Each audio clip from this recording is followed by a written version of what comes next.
Praise the Lord. So behind nga lekin thagachay nasigi yai faraba iki matam asida koi kunminaba phangba ado matam kaithokpi ba mayam punamag ishona borbi bi oisano aduga aina koi gi soi wahai si makha chathatringi da koi na thagachaning madi koi gi rekta ngasi oja joy kumar ko mase koi ekta yaure yam nungai jai koi oja gi tamuk oja amta lekot pi ko oja se welcome to boy nam tam khuwa kumina ni oja gi tamuk thagachi aduna koi oja na si lakpi ba oja na koi gi isama ki church ni khallaga sumai lakpi ri ba aduga ni darka lei bising hitak nang tak pu bi rak tan to bi bese ekoi gi pungning da su hena koi gi hena koi gi naksina ba hai tai ne ko wakando koi amatani hai bagi wakando hena su phon bi hai tai ado kudong chawa matam hek phang mada oja dum koi church ta soidana lakpiu koi si wakam di thamjage ado si koi te masu jawre jam ngai je ko hujikte koi isori wahai amuk tamina gani thajabu sing se matam khuding makta thawai da lei hai bese ko masigi matang da koi yengminagani aduna ekoi se amuk hakchang gi mu oiba ngahale amuk thawai gi mu oiba du nati matam punamakta thawai da lei haiba sigi matang da yengminagani ahan ba point da koi maroi na ngasi ina wahong do kaina thamjaring bududi aikoi thajaba moina khangdaba yadaba wafam dudi ishor se sugimatik phayeba ko aikoi gi ishor se sugimatik phay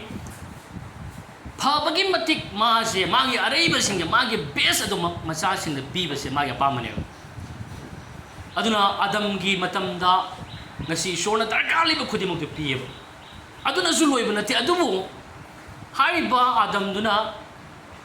lai phatabagi tangkhai chumba tangkhai lan lai theko adugumba wa aduda thajabagi maramna ngasi tayom pansida pap lakhre pap ki maramna aikoida akaya toy lakhre asiba lakhre aduna mi amagi haiba indabagi mapana mi puramakse achouba haiba leti masa haiba leti all entire mi khudimakse loina pap chele ngasi se mi amakhaki disobedience ki mapana punamakse loina ngasi pap chele habisni aduna ishorda ke khoi lap thokre ai khoi ni ishorbu reject to bani ishorda ke khoi na lap thok jabani ai tai ishorna de khoi de ki lap thok pa leite ai khoi na ishor gi wa du ikai khumna ba leita ba adugi maramna ishor gi wa du hitok tuna ai mabu ai reject to ga chamane mabu reject to khrabani aduna mabu reject to wata haraga su magi nungsibadi ai da hongba leite adum magi thamoina ai ji khalli magi mafamda amuk porak pai bese magi apamane pap ki maramna mangonda gi lap thoke ta haraga su magi mafamda amuk porak bese magi apamba adum ngi haite madum ai na poktri mamang dam tang puning changa tamina si snow sing ai na poktri mamang dagi ai bu kan binana bagi plan do ma thorang to loi khre haite hallelujah mana thorang to khre wai na poktri mamang dagi haite kai do ragati ai bu kan bi gadage aduna magi amakhak ta ngai ro masani pa se ai bu handok binana bagi damakta ma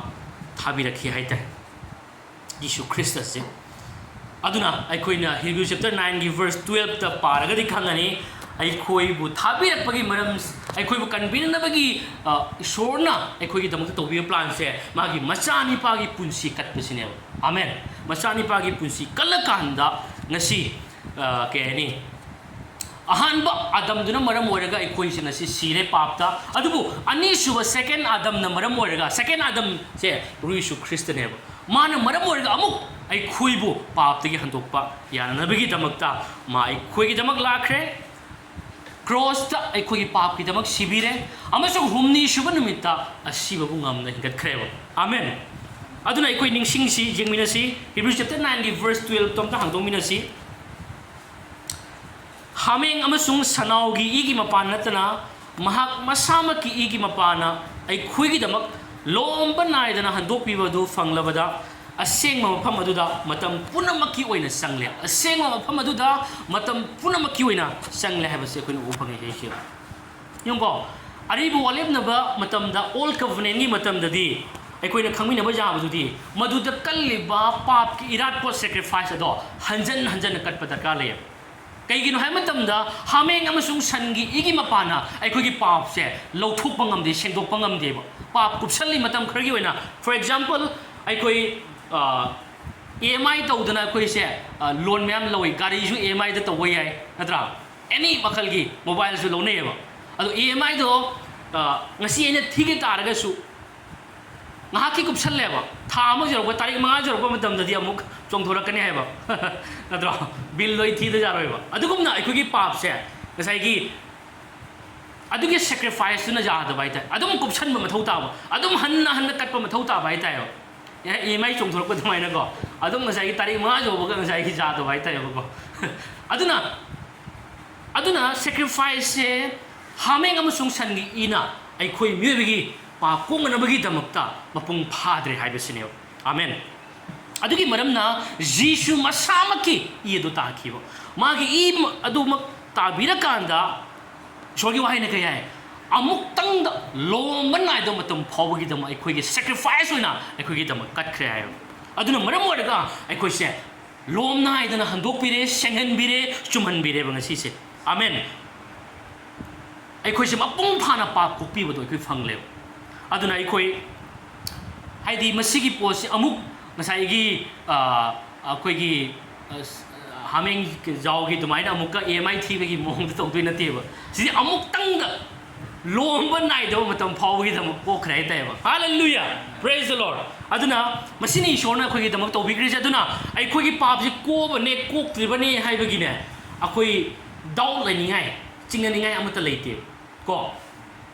ai khoi na pap ko ko phangli se prabhu yeshu christ gi idu gi mapana ne nang ai haidok sabana nate nang ai prarthana kan man nate nang ai na chumna hingaga ai koi pap ko ka da busu nate jisu gi i natana myoi bagi pap ko ngana lambi amata leite amen aduna sigi matang da yam sal roi makha ta nam nei nerasi jeminasi aduna isnau sing ai koi prabhu yeshu christ da thajo matam da ai koi gi pap khuding ma kokpi re simasi akoi gi assurance ne ba haidi mana koki ba se ta seng na mak kokre amuk koi hai bagi amuk isona akon nang mang to gido kai no hai bagi poto amuk han nai khoi da condemn to ro amuk han nai khoi da judge to ro hai tayo aduna mana lak ba se judge to wala ko nate ai khoi bu kan bi ba lak pa ne wain ba lak pa nate aduna wain bagi thabo ai khoi da judge to bagi thabo amuk han na le ro hai ba se ne aduna ai khoi na ngasi sengna khangmina baja bududi ai khoi gi kokpi ba phangli ba se lomba nai da bani jikta hai khre lomba nai da faw han dok pi re aduna lomba nai da hai ba se masigi siga akoi na khangmina baja budi myoi khradi aran gom je mang ba yai ne khalle pap sibu ngai gi apung phana kok tri haina aina khar soi ta ragadi amuk ai norok da chat pa yai hai bagi ne ngai gi asini is now saying adubu scripture na hairi lomba naidana sendok pire na amen aduna masi akoi khangmina si ai khoi ngasi thajaba sing se ai khoi na khangmina baja badidi pap na maram oraga ishod gi sena khaina bodo amukhan ai khoi da leila roi tho roi maram di hairi ba pap ado apung phana jisu krishna ai khoi gi damak ma ita biraga sendok pikre aduna hojikti prabhuna loikraba adugi maramna aikoina chumna tauba taudabagi mapana aikoina phaba tauba achumba tauba taudabagi maram amatana aikoi ishordagi setna khaina basi jararo haitai ko aduna ni aina haido nang aigi pap kokpi base prabhu yeshu christ i da depend tawi ko nang aigi amta taudi aduna aina su jam toina pan by scripture ma hai taragadi Galatians chapter 2 verse 21 da ai khoi gi while da thang ngak pagi mapana dharma chen bu oira kani haiba taraga di Jesus Christ na sibi basi arem bu oire ko aduna ꯑꯩꯈꯣꯏ ꯃꯁꯤ ꯑꯩꯈꯣꯏ ꯁꯦꯡꯅ clear ꯑꯣꯏꯅ ꯑꯩꯈꯣꯏ ꯈꯪꯕ ꯇꯥꯏ ꯑꯩꯈꯣꯏꯒꯤ ꯑꯔꯥꯟ ꯈꯨꯕꯝꯁꯦ ꯃꯥꯡꯕ ꯌꯥꯕ ꯅꯠꯇꯦꯕ ꯏꯇꯔꯅꯦꯜꯅꯦꯕ ꯂꯣꯝꯕ ꯅꯥꯏꯗꯐꯥꯎ ꯁꯦꯡꯗꯣꯛꯈ꯭ꯔꯕꯅꯦꯕ ꯑꯃꯨꯛ ꯃꯥꯡꯕ ꯌꯥꯕꯒꯤ ꯄ꯭ꯔꯣꯁꯦꯁꯇꯣ ꯃꯗꯨꯒꯨꯝꯅ ꯄ꯭ꯔꯚꯨꯅ ꯇꯧꯕꯤꯈꯤꯕ ꯅꯠꯇꯦ ꯍꯥꯏꯇꯥꯔꯦꯕ ꯑꯗꯨꯅ ꯑꯩꯈꯣꯏ ꯃꯁꯤ ꯑꯩꯈꯣꯏ ꯁꯦꯡꯅ ꯈꯪꯕ ꯇꯥꯏ ꯀ꯭ꯔꯣꯁꯀꯤ ꯊꯕꯛ ꯑꯁꯤꯅ ꯃꯔꯝ ꯑꯣꯏꯔꯒ ꯑꯩꯈꯣꯏ ꯑꯃꯨꯛ ꯍꯟꯅ ꯑꯔꯥꯟ ꯈꯨꯕꯝꯁꯦ ꯃꯥꯡꯉꯔꯣꯏ ꯄ꯭ꯔꯚꯨꯗ ꯍꯦꯛ ꯊꯥꯖꯕ ꯃꯇꯝꯗ ꯑꯩꯈꯣꯏ ꯀꯟꯕꯤꯕ ꯐꯪꯂꯦ ꯀꯟꯕꯤꯒꯅꯤ ꯍꯥꯏꯗꯤ ꯀꯟꯕꯤꯈ꯭ꯔꯦ ꯍꯥꯏ ꯅꯈꯣꯏꯒꯤ ꯅꯨꯡꯗ ꯂꯣꯝꯕ ꯅꯥꯏꯗ ꯄꯨꯟꯁꯤ ꯂꯩꯔꯦ ꯍꯥꯏꯕ ꯅꯈꯣꯏ ꯁꯔꯒꯗ ꯃꯤꯡ ꯏꯈ꯭ꯔꯦ ꯍꯥꯏꯕ ꯑꯃꯦꯟ ꯅꯪꯅ ꯑꯃꯨꯛ ꯁꯣꯏꯔꯛ ꯇꯥꯔꯒꯗꯤ ꯑꯃꯨꯛ ꯀꯊꯠꯀꯅꯤ ꯃꯤꯡꯗꯣ ꯍꯥꯏꯗꯦꯕ ꯏꯁꯣꯔꯁꯤ ꯁꯥꯟꯅꯄꯣꯠꯀꯤ ꯇꯥꯏꯞꯇ ꯅꯀꯣ ꯅꯪ ꯄꯥꯞ ꯇꯧꯔꯦ ꯑꯃꯨꯛ ꯃꯨꯊꯠꯀꯦ ꯗꯁꯇꯔꯗꯣ ꯀꯥꯏꯖꯈ꯭ꯔꯦꯅ ꯑꯗꯨꯒꯤ ꯊꯕꯛꯇꯣ ꯅꯠꯇꯦꯕ ꯀꯣ ꯑꯗꯨꯅ ꯃꯁꯤ ꯑꯩꯈꯣই ꯁꯦꯡꯅ ꯚꯥꯞ ꯇꯥꯃꯤꯟꯅꯁꯤ ꯀꯩꯒꯤꯅꯣ ꯍꯥꯏꯕ ꯃꯇꯝꯗ ꯑꯔꯤꯕ ꯋꯥꯂꯦꯝꯅꯕꯗ ꯍꯥꯏꯔꯤꯕ ꯄ꯭ꯔꯤꯁ ꯍꯥꯏꯔꯤꯕ ꯄꯨꯔꯣꯍꯤꯠ ꯑꯗꯨꯅ ꯉꯁꯤ ꯃꯥꯅ ꯇꯧꯔꯤꯕ ꯊꯕꯛ ꯑꯗꯣ ꯑꯩꯈꯣꯏꯅ ꯈꯪꯉꯤ ꯄꯣꯊꯥꯐꯝ ꯂꯩꯇꯦ ꯃꯥꯒꯤ ꯑꯗꯨꯒꯨꯝꯂꯕ ꯍꯣꯂꯤꯁ ꯑꯣꯐ ꯍꯣꯂꯤꯁ ꯍꯥꯏꯔꯤꯕ ꯑꯁꯦꯡꯕ ꯃꯐꯝꯗꯨꯗꯅꯦ ꯀꯩ ꯍꯥꯏꯕ ꯃꯇꯝꯗ ꯆꯤꯌꯥꯔ ꯑꯃꯠꯇ ꯂꯩꯇꯦ ꯍꯥꯏꯔꯤꯕꯀꯣ ꯑꯗꯣ ꯆꯤꯌꯥꯔ ꯂꯩꯇ꯭ꯔꯤ ꯀꯩꯅꯣ ꯃꯇꯝꯗꯤ ꯃꯥꯒꯤ ꯊꯕꯛꯁꯦ ꯂꯣꯏ ꯅꯥꯏꯗꯦꯕ ꯐꯝꯐꯝ ꯑꯃꯠꯇ ꯂꯩꯇꯦ ꯍꯥꯏꯇꯥꯔꯦꯕꯀꯣ ꯑꯗꯨꯕꯨ ꯈ꯭ꯋꯥꯏꯗꯒꯤ ꯅꯨꯡꯉꯥꯏꯕ ꯄꯥꯎꯗꯤ ꯖꯤꯁꯨꯗꯤ ꯏꯄꯥ ꯏꯁꯣꯔꯒꯤ ꯌꯦꯠꯇ ꯐꯝꯅ ꯂꯩꯈ꯭ꯔꯦꯕ ꯑꯃꯦꯟ ꯊꯕꯛ ꯄꯨꯝꯅꯃꯛ ꯂꯣꯏꯔꯒ ꯃꯥ ꯐꯝꯅ ꯂꯩꯈ꯭ꯔꯦꯕ ꯑꯃꯦꯟ ꯑꯗꯨꯅ ꯑꯩꯈꯣꯏ ꯉꯁꯤ ꯕꯥꯏꯕꯜꯅ ꯀꯩ ꯍꯥꯏꯕ ꯃꯇꯝꯗ ꯍꯤꯕ꯭ꯔꯨ ꯆꯦꯞꯇꯔ 1ꯒꯤ ꯚꯔꯁ 3ꯗ ꯆꯦꯞꯇꯔ 1ꯒꯤ ꯚꯔꯁ 3ꯗ ꯃꯍꯥꯛ ꯃꯁꯥꯃꯛꯅ ꯑꯩꯈꯣꯏꯒꯤ ꯄꯥꯞ ꯁꯦꯡꯗꯣꯛꯄꯤꯔꯒ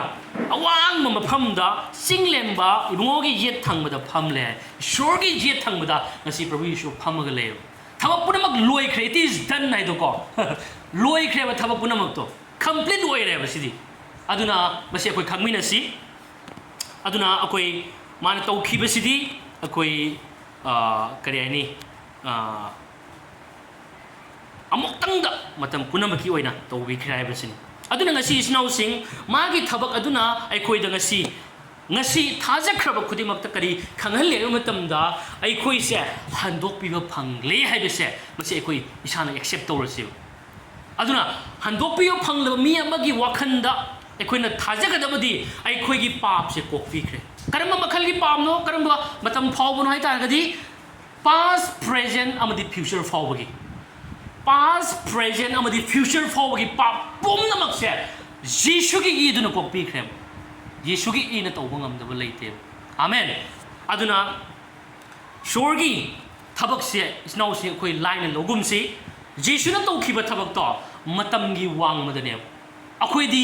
ꯃꯤꯑꯣꯏꯕꯗꯤ ꯄꯥꯁ ꯍꯥꯏꯕ ꯂꯩ ꯄ꯭ꯔꯦꯖꯦꯟ ꯍꯥꯏꯕ ꯂꯩ ꯐ꯭ꯌꯨꯆꯔ ꯍꯥꯏꯕ ꯂꯩꯕ ꯏꯁꯣꯔꯗ ꯂꯩꯇꯦ ꯃꯗꯨꯒꯤ ꯋꯥꯡꯃꯗꯅꯤ ꯏꯁꯣꯔ ꯂꯩꯁꯦ ꯍꯥꯏꯗꯨꯅꯤ ꯏꯁꯣꯔꯗꯤ ꯅꯪꯅ ꯇꯧꯔꯛꯀꯗꯕ ꯄꯨꯝꯅꯃꯛꯇꯣ ꯇꯧꯗ꯭ꯔꯤꯉꯩꯗꯤ ꯍꯥꯟꯅ ꯈꯪꯉꯦ ꯍꯥꯏꯗꯨꯅꯦꯕ ꯄꯨꯝꯅꯃꯛ ꯀꯔꯤ ꯑꯣꯏꯔꯛꯀꯗꯦ ꯑꯗꯨꯅꯅꯤ ꯑꯣꯝꯅꯤꯁꯤꯌꯟ ꯍꯥꯏꯔꯤꯁꯦ ꯈꯨꯗꯤꯡꯃꯛ ꯈꯪꯕ ꯏꯁꯣꯔ ꯍꯥꯏꯔꯤꯁꯦ ꯑꯗꯨꯅꯅꯦꯕ ꯑꯃꯦꯟ ꯑꯗꯨꯅ ꯑꯩꯈꯣꯏꯒꯤ ꯄꯥꯞꯁꯦ ꯑꯃꯨꯛꯇꯪꯗ ꯈꯪꯗꯦꯀꯣ ꯑꯩꯈꯣই ꯏꯁꯣꯔꯁꯦ ꯈꯨꯗꯤꯡꯃꯛ ꯇꯧꯕ ꯉꯝꯃꯤ ꯍꯥꯏꯕꯁꯦ omnipotent khudingmak tawba ngamba ishorne haibase thajadragadi ai hai ngamdeko madu thajaba singi punsidadi pap khudingmak ishorne pokpi khaibase thajabam thoi amen aduna masi koi magi loivikhiba magi finish work adugi mapana masi koi mapung phana pokpi khaibase koi thajabam thoi ai pap chendri haibado yajafam thoi aduna haidro asengba migi mapamda punamak senge pot punamak amen ai si senge jisugi mapandagi haina khanma matamdane ai ta sengna dharma chen oirabne ai sengamne amen ai pap si leng khalling ai ne adum ai pap ki thabak torokani pap ki mahing pap ki machat pap ki chajat to ai salakani hai tayo amen ai dharma chele jisugi idugi mapana na ai thaju matamdane ai dharma chen amagi harawa nungai ba ningkha tamba freedom bunsi do hin kani hai tayo harau nungai enjoy full enjoy toroga ma hinga kani hai tai masini is now sing aduna punamak copy kre haiba matam sida ko ai di ketang sound je makon je kara kain tawni kara loud ngai pen da ba hai tai ko ai gi masi asugum bakra lai mayam napi gani ko na kong nu ketang kain toroga ko kain toroga su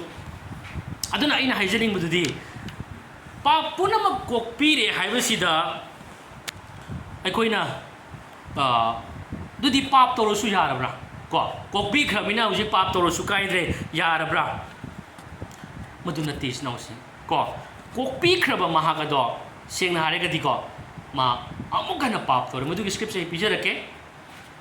the sing na pap hai be se tawba taraga dine madu na khoi da lekha ta halakani madu gi di soidana consequences phangane bo aina tawru budu gi fall phangani pasamano na haibam leyo building ni chongda jin na khong te kane na ko aduna ti oi da ba leite hai ta ko aduna pap tawba taraga di China khon ko madigi consequences ti koi da phangdana toy hai tai ba adu aina uji haijaning bududi haiba pa bado aigi aphaba thabak ki aigi pangal shakti sinaraga su ai pap tawdana bo honaraga su madudi ngamoi hai bisini ko masini aina munna aina sigi matang ta hanjaningi ai si uji pap chendre ado huzik pap chendre hai adu tare pap se ngasi tau taragadi pap tawrusu yara bra hai bedu dugi matang nei lai se pap tau taragadi madi consequences phangane bana phangani nang chongtha tare te kani ko hu thakba taradi nang sine ba aduna madudi soidana phangane ba adudi aduni khwaidagi luris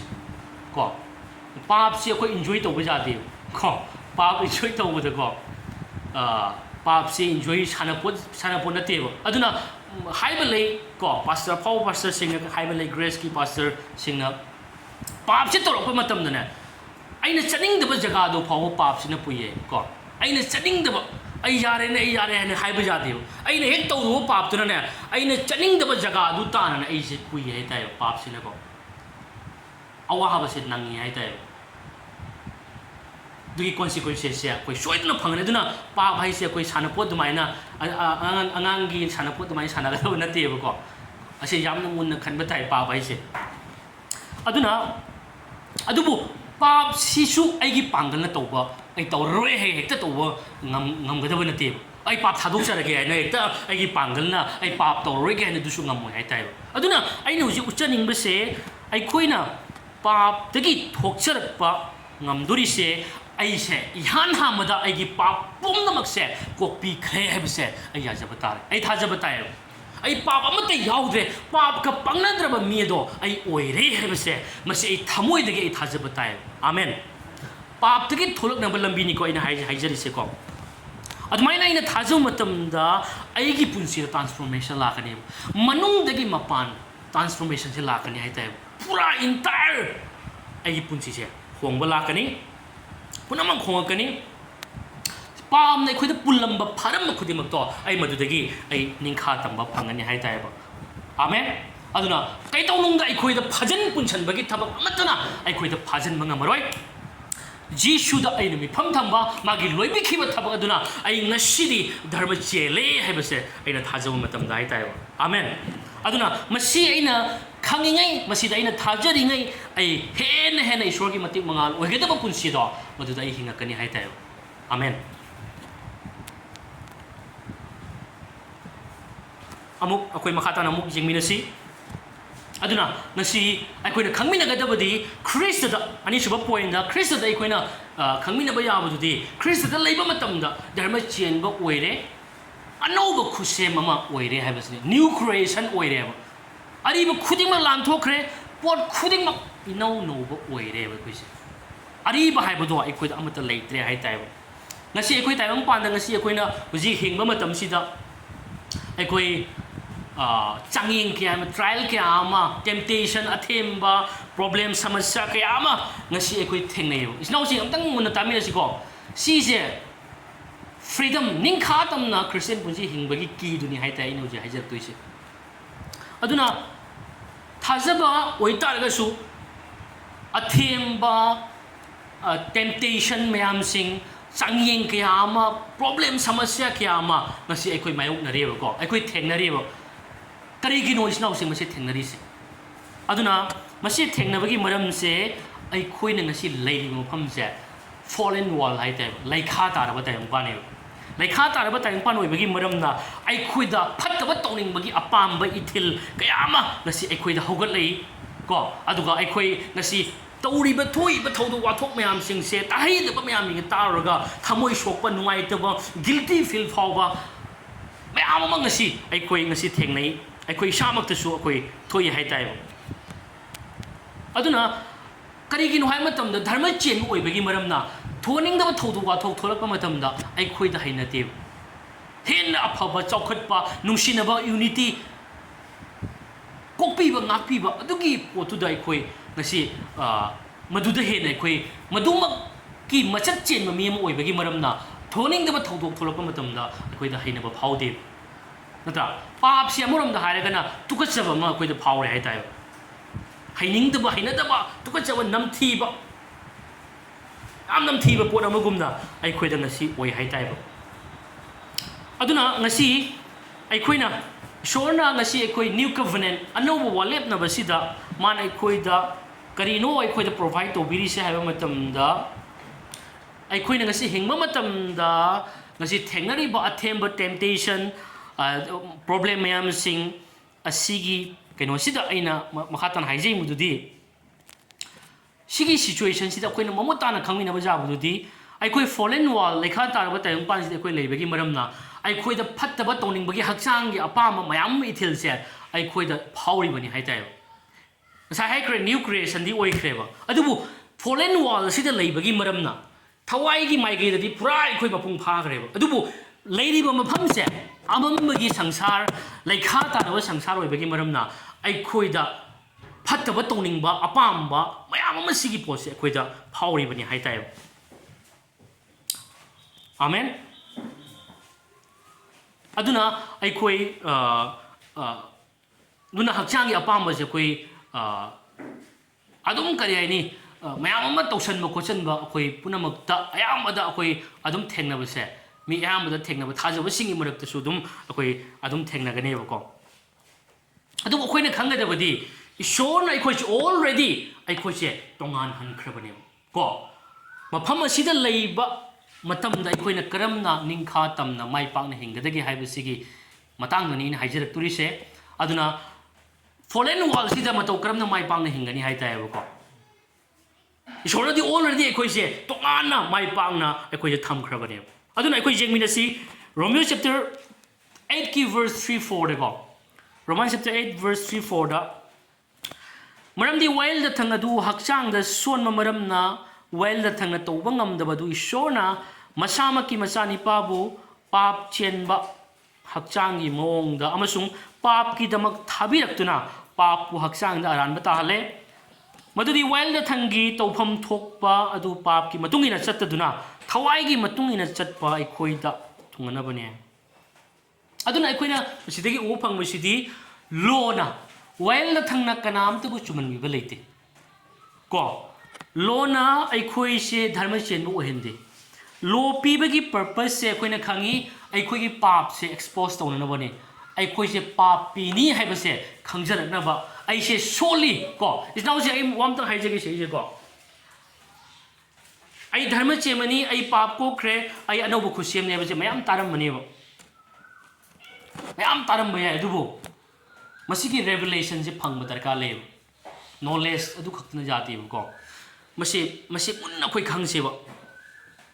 पूरा मखोंदगी सिगी पोसे कोई खंग बताय यामना सेंगना कोई खंग बताय करिनो हाइबसे तौर अपाम मयाम सिंग कोइदा लाइसे कदाइदगी लाइनो सिगी पोसे खंग बताय अदुना लोना आइगी अपाम से लौथोपम आइगी पांगलना आई पाप तो आई खन्ननो हाइबदो आई खन्नबा ngमोइबो पोल हाइदना आइना तौनिंगबा फबदो आई तौई आइना तौनिंगबा फत्तबदो आइना तौनिंगबा फबदो आइना तौदे आइना तौनिंगदबदो अदुम तौई फत्तबदो आइगी नुंगदा लेबा पापसिनी हाइबो को अदुना मसी अखोइ मुन्ना खंगबा ताइ अदुना वाइल थंग पिरिसे अखोइ नांगनबा नते इन्ननबा नते मदो अखोइ पाप चेली हाइबदो खंगनबगी दमक्ता ईश्वरने अखोइदा पीबनेबा वाइल थंग हाइसे आमेन अदुना वाइल थंग इलै लगा मिसिंगसे मपुंग फाव कैदौनंदा थेंगनरोय को केनाय मतमदा अमरोमदा हाइबा जाय वाइल थंगसे पाप से एक्सपोज तौननबने को पाप से मसक तागनबनी ऐसे असोनबा मनी है खंगनबगी दमक्तने अदुना वाइल थंगना ऐसे असोनबा मनी खंगली ꯑꯩꯁꯦ ꯑꯀꯟꯕꯅꯤ ꯍꯥꯏꯅ ꯅꯤꯡꯁꯤꯡꯕ ꯅꯠꯇꯦꯕ ꯑꯩꯁꯦ ꯉꯝꯗꯕꯅꯤ ꯍꯥꯏꯕꯁꯤ ꯅꯤꯡꯁꯤꯡꯉꯦꯕ ꯋꯥꯏꯜꯗ ꯊꯪ ꯀꯩꯅꯣ ꯂꯥꯛꯄ ꯃꯇꯝꯗ ꯑꯩ ꯉꯝꯃꯅꯤ ꯍꯥꯏꯕꯗꯨ ꯅꯠꯇꯦꯕ ꯑꯩ ꯁꯣꯜꯂꯦꯅꯦ ꯑꯩ ꯁꯣꯜꯂꯝꯃꯦꯅꯦ ꯑꯩ ꯉꯝꯗꯕ ꯑꯃ ꯑꯣꯏꯔꯝꯃꯦ ꯑꯩ ꯑꯅꯥꯕ ꯑꯃ ꯑꯣꯏꯔꯝꯃꯦ ꯍꯥꯏꯅ ꯗꯨꯈ ꯑꯩꯉꯣꯟꯗ ꯎꯍꯟꯕ ꯍꯥꯏꯇꯥꯔꯦꯕ ꯃꯤꯡꯁꯦꯜ ꯑꯃꯒꯨꯝꯅ ꯑꯩꯁꯦ ꯃꯥꯏꯗ ꯀꯔꯝꯕ ꯖꯒꯥꯗꯨꯅ ꯑꯩ ꯃꯥꯏ ꯀꯥꯏꯔꯤꯁꯦ ꯑꯩꯁꯦ ꯀꯔꯝꯕ ꯖꯒꯥꯗꯨꯅ ꯑꯩ ꯄꯣꯝꯃꯤꯁꯦ ꯀꯔꯝꯕ ꯖꯒꯥꯗꯨꯅ ꯑꯩ ꯁꯣꯏꯁꯦ ꯑꯩꯁꯦ ꯑꯗꯨ ꯎꯍꯟꯕ ꯍꯥꯏꯇꯥꯔꯦꯕꯀꯣ ꯃꯗꯨ ꯋꯥꯌꯦꯜ ꯂꯊꯪꯒꯤ ꯊꯕꯛꯅꯤ ꯍꯥꯏꯇꯥꯔꯦꯕ ꯑꯗꯨꯅ ꯋꯥꯌꯦꯜ ꯂꯊꯪꯅ ꯑꯩꯈꯣꯏꯗ ꯄꯥꯞꯀꯤ ꯃꯊꯛꯇ ꯄꯥꯟꯕ ꯉꯝꯕꯒꯤ ꯁꯛꯇꯤ ꯑꯃꯇ ꯄꯤꯗꯦꯕ ꯑꯗꯨꯕꯨ ꯋꯥꯌꯦꯜ ꯂꯊꯪꯁꯦ ꯄꯥꯞ ꯍꯦꯟꯅ ꯋꯥꯌꯦꯜ ꯂꯊꯪꯗ ꯍꯦꯟꯅ ꯐꯣꯀꯁ ꯇꯧꯔꯤꯉꯩ ꯑꯩꯁꯦ ꯑꯗꯨꯝ ꯉꯁꯥꯏꯒꯤ ꯄꯥꯞ ꯇꯧꯕꯒꯤ ꯆꯥꯡꯁꯦ ꯍꯦꯟꯒꯠꯂꯛꯀꯅꯤ ꯍꯥꯏꯇꯥꯔꯦ ꯀꯣ ꯑꯗꯨꯅ ꯎꯠꯇ ꯘꯤ ꯌꯩꯕꯒꯤ ꯃꯑꯣꯡꯅꯤ ꯍꯥꯏꯇꯥꯔꯦꯕꯀꯣ ꯑꯗꯨꯅ ꯑꯍꯥꯟꯕ ꯀꯣꯔꯤꯟꯊꯤꯌꯥ 5ꯒꯤ 15ꯒꯤ 56ꯇ ꯑꯍꯥꯟꯕ ꯀꯣꯔꯤꯟꯊꯤꯌꯥ 15ꯒꯤ 56ꯇ ꯁꯤꯕꯒꯤ ꯃꯃꯨꯗꯤ ꯄꯥꯞꯅꯤ ꯄꯥꯞꯀꯤ ꯄꯥꯡꯒꯜꯗꯤ ꯋꯥꯌꯦꯜ ꯂꯊꯪꯅꯦ ꯑꯩꯅ ꯋꯥꯌꯦꯜ ꯂꯊꯪꯅ ꯌꯦꯡꯉꯤꯉꯩ ꯑꯩꯁꯦ ꯄꯥꯞ ꯇꯧꯔꯛꯀꯅꯦꯕ ꯄꯥꯞ ꯇꯧꯕꯗ ꯅꯥꯆꯨꯡꯉꯣꯏ ꯄꯥꯞ ꯇꯧꯕꯗꯅ ꯀꯩꯁꯨ ꯀꯥꯏꯗꯦꯅ ꯈꯜꯂꯛꯑꯅꯤ ꯀꯣ ꯄ꯭ꯔꯚꯨꯗ ꯄꯥꯞ ꯍꯥꯏꯗꯣꯛꯆꯔꯒ ꯌꯥꯔꯦ ꯑꯩ ꯇꯧꯅꯤꯡꯕ ꯇꯧꯅꯤ ꯍꯥꯏꯕꯒꯤ ꯀꯩꯅꯣꯝ ꯂꯥꯛꯑꯅꯤ ꯆꯤꯟ ꯊꯤꯒꯦꯔꯥ ꯑꯃ ꯇꯧꯒꯦꯔꯥ ꯍꯨꯔꯥꯟꯒꯦꯔꯥ ꯋꯥꯊꯤ ꯉꯥꯡꯒꯦꯔꯥ ꯃꯤꯋꯥ ꯉꯥꯡꯒꯦꯔꯥ ꯀꯔꯥꯝꯒꯦꯔꯥ ꯄꯥꯞꯁꯦ ꯀꯔꯤꯝ ꯈꯪꯉꯔꯣꯏ ꯑꯩ ꯄ꯭ꯔꯚꯨꯗ ꯍꯥꯏꯗꯣꯛꯆꯔꯒ ꯌꯥꯔꯦꯅ ꯉꯁꯥꯏꯒꯤ ꯄꯥꯞꯀꯤ ꯄꯥꯡꯒꯜꯁꯦ ꯑꯗꯨꯝ ꯀꯟꯈꯠꯂꯛꯇꯅꯅꯦ ꯃꯉꯛꯁꯦ ꯑꯗꯨꯝ ꯀꯜꯂꯛꯇꯅꯀꯣ ꯃꯤꯅ ꯉꯥꯡꯕ ꯇꯥꯔꯔꯣꯏ ꯊꯃꯣꯏꯁꯦ ꯑꯗꯨꯝ ꯅꯨꯡ ꯌꯨꯝꯅ ꯀꯟꯁꯤꯟꯈꯤꯗꯅꯀꯣ ꯀꯅꯥꯝꯅ ꯍꯥꯏꯕ ꯇꯥꯔꯔꯣꯏ ꯍꯥꯏꯇꯥꯔꯦꯕꯀꯣ ꯃꯁꯤ ꯌꯥꯝ ꯁꯥꯊꯤꯕ ꯀꯩꯅꯣꯅꯤꯀꯣ ꯑꯗꯨꯅ ꯂꯣ ꯌꯦꯡꯉꯤꯉꯩ ꯑꯩꯈꯣꯏ ꯅꯧꯊꯔꯣꯏ ꯍꯥꯏꯇꯥꯔꯦꯕ ꯂꯣ ꯌꯦꯡꯉꯤꯉꯩ ꯀꯟꯁꯤꯜꯂꯛꯀꯅꯤ ꯂꯣ ꯌꯦꯡꯉꯤꯉꯩ ꯑꯩꯈꯣꯏꯁꯦ ꯏꯁꯣꯔꯅ ꯍꯤꯡꯍꯟꯅꯤꯡꯗꯕ ꯄꯨꯟꯁꯤꯗꯣ ꯍꯤꯡꯉꯛꯀꯅꯤ ꯍꯥꯏꯇꯥꯔꯦꯕ ꯃꯇꯧ ꯃꯥꯟꯕ ꯄꯨꯟꯁꯤ ꯀꯥꯏꯗꯣ ꯉꯁꯥꯏꯒꯤ ꯃꯥꯟꯗꯤ ꯌꯥꯝ ꯃꯥꯟꯕꯅꯦ ꯃꯅꯨꯡꯗꯗꯤ ꯄꯨꯔꯥ ꯑꯩꯈꯣꯏꯒꯤ ꯑꯗꯨꯒꯤ ꯄꯣꯠ ꯃꯅꯨꯡꯗꯗꯤ ꯄꯨꯔꯥ ꯁꯦꯔꯥꯟ ꯇꯨꯔꯥꯟꯕ ꯋꯥꯈꯜ ꯆꯨꯝꯗꯕ ꯁꯦꯔꯥꯟ ꯇꯨꯔꯥꯟꯕ ꯈꯟꯕ ꯌꯦꯛꯅꯕ ꯃꯅꯨꯡꯗꯗꯤ ꯈꯥꯕ ꯃꯅꯨꯡꯗ ꯅꯨꯡꯁꯤꯕ ꯑꯌꯥꯛꯄ ꯑꯃꯠꯇ ꯂꯩꯇꯕꯗꯨꯗꯤ ꯑꯣꯏꯔꯔꯣꯏꯕ ꯊꯣꯠꯄ ꯅꯧꯕꯗꯨꯗꯤ ꯑꯝꯇ ꯑꯣꯏꯔꯔꯣꯏꯕ ꯀꯣ ꯃꯁꯤ ꯑꯩꯅ ꯍꯥꯏꯖꯔꯤꯁꯦ ꯑꯩꯈꯣꯏ ꯄꯨꯝꯅꯃꯛꯀꯤꯅꯤꯀꯣ ꯁꯦ ꯃꯤ ꯑꯃꯈꯛꯀꯤꯅꯦꯅ ꯇꯥꯔꯨꯅꯨꯀꯣ ꯃꯗꯨ ꯇꯥꯔꯦ ꯅꯪ ꯕꯣꯔ ꯐꯪꯉꯔꯣꯏ ꯁꯦꯡꯅ ꯍꯥꯏꯔꯒꯗꯤꯀꯣ ꯑꯩꯈꯣꯏ ꯏꯁꯥꯃꯛꯀꯤꯅꯦꯅ ꯇꯥꯁꯦꯕ ꯑꯩꯈꯣꯏ ꯀꯅꯥ ꯃꯄꯨꯡ ꯐꯥꯗꯦꯕꯀꯣ ꯑꯗꯨꯅ ꯑꯩꯈꯣꯏ ꯄ꯭ꯔꯣꯕ꯭ꯂꯦꯝꯁꯤꯗꯒꯤ ꯊꯣꯛꯂꯛꯅꯅꯕꯒꯤꯗꯃꯛꯇꯅꯤ ꯑꯩꯅ ꯉꯁꯤ ꯍꯥꯏꯔꯤꯁꯤꯀꯣ ꯃꯤ ꯑꯃꯈꯛꯀꯤ ꯅꯠꯇꯦ ꯑꯩꯈꯣই ꯄꯨꯝꯅꯃꯛ ꯃꯄꯨꯡ ꯐꯥꯗꯦ ꯏꯁꯣꯔꯅ ꯃꯄꯨꯡ ꯐꯥꯍꯟꯕꯤꯕꯅꯤ ꯑꯗꯨꯅ ꯏꯁꯣꯔꯅ ꯄꯤꯔꯤꯕ ꯃꯄꯨꯡ ꯐꯥꯕꯗꯨ ꯏꯟꯖꯣꯏ ꯇꯧꯔ ꯍꯤꯡꯅꯅꯕꯒꯤꯗꯃꯛꯇꯗꯤ ꯑꯩꯈꯣꯏ ꯉꯁꯤ ꯑꯩꯈꯣꯏꯒꯤ ꯋꯥꯈꯜꯁꯦ ꯂꯣ ꯍꯥꯏꯔꯒ ꯑꯩꯈꯣꯏ 10 ꯀꯃꯥꯟꯃꯦꯟꯗꯤ ꯊꯦꯠꯇꯦꯗꯅ ꯍꯥꯏꯔꯤ ꯌꯥꯄꯣꯟꯇꯦꯕ ꯂꯣ ꯍꯥꯏꯔꯤꯁꯦ ꯀꯩꯅꯣ ꯃꯇꯝꯗ ꯑꯩꯒꯤ ꯄꯥꯡꯒꯜꯅ ꯍꯣꯠꯅꯕꯗꯨꯅꯤ ꯑꯩꯅ ꯇꯧꯔꯒ ꯕꯣꯔ ꯐꯪꯅꯕ ꯑꯩꯅ ꯍꯣꯠꯅꯔꯒ ꯁꯦꯡꯅꯕ ꯑꯩꯅ ꯍꯣꯠꯅꯔꯒ ꯁꯔꯒ ꯆꯠꯅꯕ ꯑꯩꯅ ꯍꯣꯠꯅꯔꯒ ꯏꯁꯣꯔꯅ ꯅꯨꯡꯁꯤꯕꯤꯅꯕ ꯑꯁꯤꯅꯦꯕ ꯑꯩꯅ ꯍꯣꯠꯅꯔꯒ ꯑꯩꯅ ꯀꯟꯅ ꯍꯥꯏꯖꯔꯒ ꯏꯁꯣꯔꯅ ꯍꯦꯟꯅ ꯇꯥꯕꯤꯒꯅꯤ ꯍꯥꯏꯇꯥꯔꯒꯗꯤ ꯃꯗꯨꯅꯤ ꯏꯆꯤꯟꯅꯥꯎꯁꯤꯡ ꯉꯁꯥꯏꯒꯤ ꯑꯩꯈꯣꯏ ꯂꯣꯗ ꯗꯤꯄꯦꯟ ꯇꯧꯕ ꯍꯥꯏꯕꯁꯦ ꯑꯁꯤ ꯃꯃꯨꯠ ꯇꯥꯅ ꯑꯩꯈꯣꯏ ꯈꯪꯃꯤꯟꯅꯁꯦꯕ ꯑꯗꯨꯅ ꯂꯣ ꯄꯤꯕꯒꯤ ꯃꯔꯝꯗꯤ ꯑꯩꯈꯣꯏꯒꯤ ꯑꯁꯣꯟꯕꯗꯣ ꯑꯦꯛꯁꯄꯣꯖ ꯇꯧꯅꯅꯕꯒꯤꯗꯃꯛꯇꯅꯤ ꯔꯣꯃꯥꯟ ꯆꯦꯞꯇꯔ 3ꯒꯤ ꯚꯔꯁ 20ꯗ ꯁꯨꯃꯥꯏꯅ ꯍꯥꯏ ꯃꯔꯝ ꯑꯗꯨꯅ ꯋꯥꯌꯦꯜ ꯂꯊꯪ ꯉꯥꯛꯄꯒꯤ ꯃꯄꯥꯟꯅ ꯀꯅꯥꯕꯨꯁꯨ ꯏꯁꯣꯔꯒꯤ ꯃꯤꯠꯌꯦꯡꯗ ꯆꯨꯝꯍꯟꯕꯤꯔꯣꯏ ꯃꯔꯝꯗꯤ ꯋꯥꯌꯦꯜ ꯂꯊꯪꯒꯤ ꯃꯄꯥꯟꯅ ꯄꯥꯞ ꯈꯪꯂꯛꯏ amen by the law is the knowledge of sin 하나 해봐. 거 와일드 탕이 마빠나 밥세 강레이 해요. 아도 로ঙꯥꯛꯄꯒꯤ ꯃꯄꯥꯟꯅ ꯏꯁꯣꯔꯅ ꯆꯨꯝꯍꯟꯕꯤꯔꯔꯣꯏ ꯌꯦꯡꯉꯣꯀꯣ 와일드 탕 ꯉꯥꯛꯑꯒ ꯏꯁꯣꯔꯅ ꯆꯨꯝꯍꯜꯂꯔꯣꯏ ꯍꯥꯏꯔꯤꯕ ꯀꯩꯅꯣ ꯁꯤꯕꯨ ꯑꯐꯕ ꯇꯧꯔꯒ ꯏꯁꯣꯔꯅ ꯆꯨꯝꯍꯜꯂꯔꯣꯏ ꯍꯥꯏꯔꯤ ꯌꯦꯡꯉꯣꯀꯣ ꯄꯨꯔꯥ ꯉꯁꯥꯏꯒꯤ ꯔꯤꯂꯤꯖꯤꯌꯁꯇ ꯗꯤꯄꯦꯟ ꯇꯧꯔꯒ ꯍꯧꯖꯤꯛ ꯇꯥꯏꯕꯪꯄꯥꯟꯗ ꯂꯩꯔꯤꯕ ꯙꯔꯃ ꯅꯤꯇꯤ ꯃꯌꯥꯝꯁꯤꯡꯁꯦ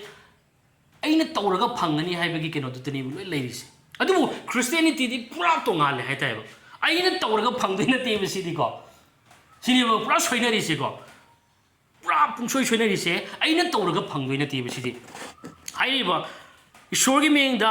ꯋꯥꯌꯦꯜ ꯂꯊꯪ ꯉꯥꯛꯄꯒꯤ ꯃꯄꯥꯟꯅ ꯏꯁꯣꯔꯒꯤ ꯃꯤꯠꯌꯦꯡꯗ ꯉꯁꯤꯗꯤ ꯆꯨꯝꯍꯜꯂꯔꯣꯏ ꯅꯪꯅ ꯐꯅ ꯑꯆꯨꯝꯕ ꯇꯧꯕ ꯇꯥꯔꯒꯁꯨ ꯑꯐꯕ ꯑꯃ ꯀꯠꯊꯣꯛꯇꯅ ꯈꯣꯠꯇꯣꯛꯇꯅ ꯃꯇꯦꯡ ꯄꯥꯡꯗꯅ ꯇꯧꯕ ꯇꯥꯔꯒꯁꯨꯅꯦ ꯃꯗꯨꯅ ꯅꯪꯕꯨ ꯏꯁꯣꯔꯅ ꯅꯨꯡꯁꯤꯔꯔꯣꯏ ꯅꯪꯕꯨ ꯆꯨꯝꯍꯜꯂꯔꯣꯏ ꯃꯗꯨꯅ ꯅꯪꯕꯨ ꯏꯁꯣꯔꯅ ꯀꯣꯛꯄꯤꯗꯣꯏ ꯅꯠꯇꯦ ꯃꯗꯨꯅ ꯅꯪꯅ ꯏꯁꯣꯔꯅ ꯅꯪꯕꯨ ꯁꯔꯒꯗ ꯄꯨꯗꯣꯏ ꯅꯠꯇꯦ ꯀꯣ ꯃꯁꯤꯅꯤ ꯏꯆꯤꯟꯅꯥꯎꯁꯤꯡ ꯑꯗꯨꯅ ꯂꯣ ꯄꯤꯔꯤꯁꯤꯒꯤ ꯄꯔꯄꯁꯁꯦ ꯉꯥꯛꯅꯅꯕ ꯅꯠꯇꯦ ꯍꯥꯏꯕꯁꯦ ꯃꯁꯤ ꯃꯌꯥꯝꯁꯨ ꯁꯦꯡꯅ ꯚꯥꯞ ꯇꯥꯔꯝꯅꯤ ꯈꯜꯂꯦꯀꯣ ꯂꯣ ꯄꯤꯔꯤꯁꯤ ꯏꯟꯅꯅꯕ ꯅꯠꯇꯦ ꯑꯩ ꯄ꯭ꯔꯚꯨ ꯃꯊꯧ ꯇꯥꯏ ꯑꯩ ꯖꯤꯁꯨ ꯃꯊꯧ ꯇꯥꯏ ꯍꯥꯏꯕꯁꯦ ꯑꯩ ꯖꯤꯁꯨ ꯅꯠꯇꯅ ꯑꯝꯇ ꯎꯄꯥꯏ ꯂꯩꯇꯦ Jisu phang ma tam da I punamak phange he bdo Jisu natana ai punamak are mani Jisu ki mapana ai ngasi asa lai bani Jisu ki mapana ai saga jat kani Jisu ki mapana ai pap kokchari bani Jisu ki mapana ai asa lai bani Jisu ki mapana ai amuk asi badagi hingat kadori bani punamak se Jisu ki mapana ne ba amen hallelujah masini isnau sing ai na mayam da khangan jading ba sai tai aduna ai khoi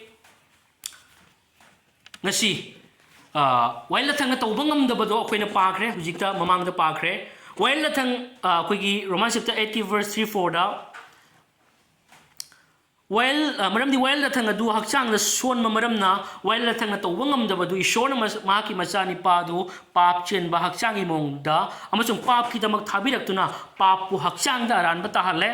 while la thangi topam thokpa du pap ki matung ina chataduna thawai gi matung ina chatpa ma koi da thungal na bane aduna while la thang sina koi da khangale akoi ason mani son magi maram na koi na tawbang am de karisu adugi maram na Jesus Christ thabire kan da koi tawbang am da bado taw khre ba man sini haris mana loi taw khre puna mak se nang ai na taw ga da wi saru am ta kham drai ta amen masini is now sing aduna ngasi